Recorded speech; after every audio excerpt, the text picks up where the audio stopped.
அனைவரும் ஆனந்தமாய் வாழ்க. வாழ்க்கை வந்துங்க ஆனந்தமா அமையணும்னா எதையும் எதிர்பார்த்து ஒரு விஷயத்தை செய்யக்கூடாது.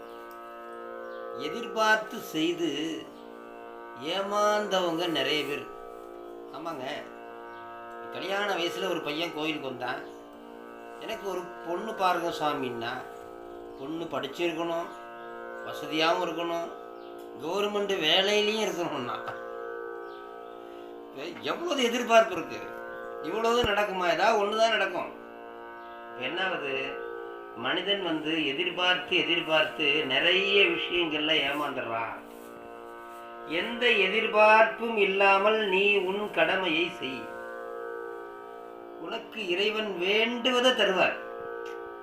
காஞ்சி மகாபெரியவர் என்ன தெரியுமா சொல்றாரு?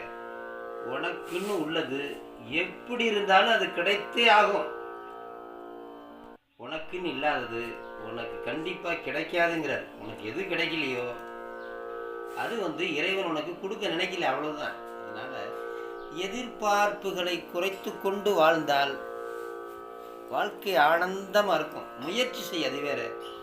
ஆனால் கடமையை தவறாமல் செய்வோம்.